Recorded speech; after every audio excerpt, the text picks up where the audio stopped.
মই ভাবোঁ যে যি ধৰণে উচ্ছেদ চলাই যোৱা গৈছে চৰকাৰে, সেই উচ্ছেদ চলাই যোৱাৰ যিটো প্ৰক্ৰিয়া, সেই প্ৰক্ৰিয়াটোৰ ফলতেই এই ঘটনাবোৰ ঘটিবলৈ আৰম্ভ কৰিছে।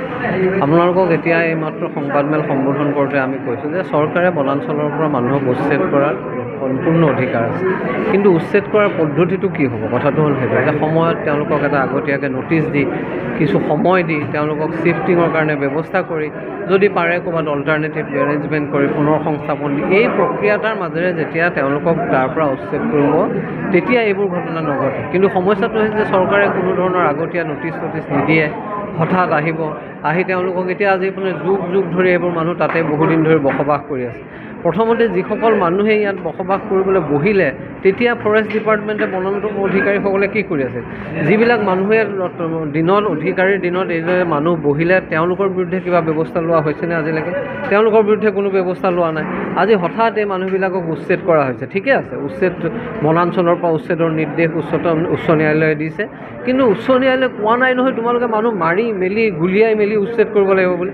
উচ্ছেদ কৰাৰ এটা পদ্ধতি আছে, তেওঁলোকক সময় দিয়ক, তেওঁলোকক সুযোগ দিয়ক, তেওঁলোকক এটা ব্যৱস্থা কৰি দিয়ক অল্টাৰনেটিভ যোৱাৰ কাৰণে। তাৰপিছত তেওঁলোকক তাৰপিছত যদি তেওঁলোক নাযায়, তেনে পৰিপ্ৰেক্ষিতত আপোনাৰ তেওঁলোকৰ বিৰুদ্ধে এনেকুৱা শক্তি প্ৰয়োগৰ এটা যুক্তিযুক্ততা থাকে।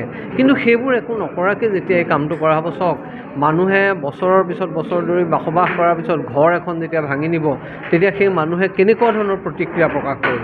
মানুহৰ মাজত তাৰ খং ক্ষোভৰ প্ৰকাশ ঘটিব। চৰকাৰ অভিভাৱক, চৰকাৰ পিতৃতুল্য নাগৰিকৰ কাৰণে। গতিকে চৰকাৰৰ এইটো দায়িত্ব যে কোনো মানুহৰ ক্ষতি নোহোৱাকৈ, হানি নোহোৱাকৈ যাতে মানুহক তাৰ পৰা আঁতৰাই নিব পাৰে আৰু বনাঞ্চলৰ সুৰক্ষা কৰিব পাৰে, সেই ব্যৱস্থাটো নকৰাৰ কাৰণে মই ভাবোঁ যে এইটো ঘটনা ঘটিল। আৰু সেইকাৰণে এইটোৰ সমস্ত দায়িত্ব চৰকাৰে কৰিব লাগিব।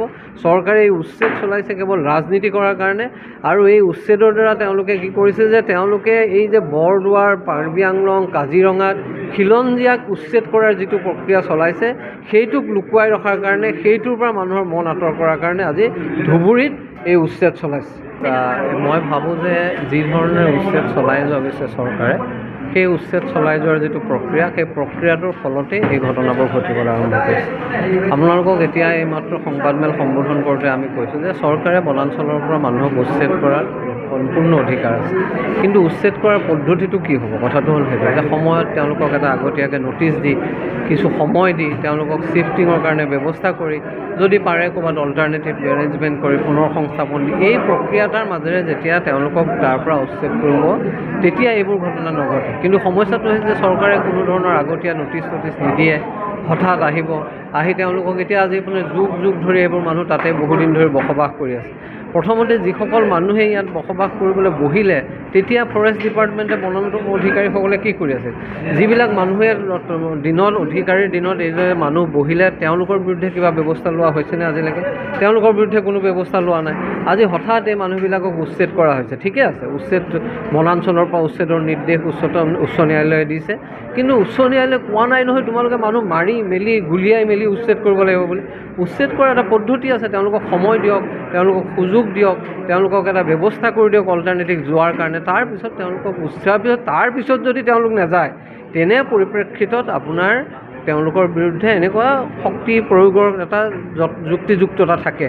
কিন্তু সেইবোৰ একো নকৰাকৈ যেতিয়া এই কামটো কৰা হ'ব, চাওক মানুহে বছৰৰ পিছত বছৰ ধৰি বসবাস কৰাৰ পিছত ঘৰ এখন যেতিয়া ভাঙি নিব, তেতিয়া সেই মানুহে কেনেকুৱা ধৰণৰ প্ৰতিক্ৰিয়া প্ৰকাশ কৰিব? মানুহৰ মাজত তাৰ খং ক্ষোভৰ প্ৰকাশ ঘটিব। চৰকাৰ অভিভাৱক, চৰকাৰ পিতৃতুল্য নাগৰিকৰ কাৰণে। গতিকে চৰকাৰৰ এইটো দায়িত্ব যে কোনো মানুহৰ ক্ষতি নোহোৱাকৈ, হানি নোহোৱাকৈ যাতে মানুহক তাৰ পৰা আঁতৰাই নিব পাৰে আৰু বনাঞ্চলৰ সুৰক্ষা কৰিব পাৰে, সেই ব্যৱস্থাটো নকৰাৰ কাৰণে মই ভাবোঁ যে এইটো ঘটনা ঘটিল।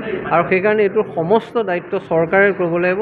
চৰকাৰে এই উচ্ছেদ চলাইছে কেৱল ৰাজনীতি কৰাৰ কাৰণে, আৰু এই উচ্ছেদৰ দ্বাৰা তেওঁলোকে কি কৰিছে যে তেওঁলোকে এই যে বৰদোৱাৰ, কাৰ্বি আংলং, কাজিৰঙাত খিলঞ্জীয়াক উচ্ছেদ কৰাৰ যিটো প্ৰক্ৰিয়া চলাইছে, সেইটোক লুকুৱাই ৰখাৰ কাৰণে, সেইটোৰ পৰা মানুহৰ মন আঁতৰ কৰাৰ কাৰণে আজি ধুবুৰীত এই উচ্ছেদ চলাইছে।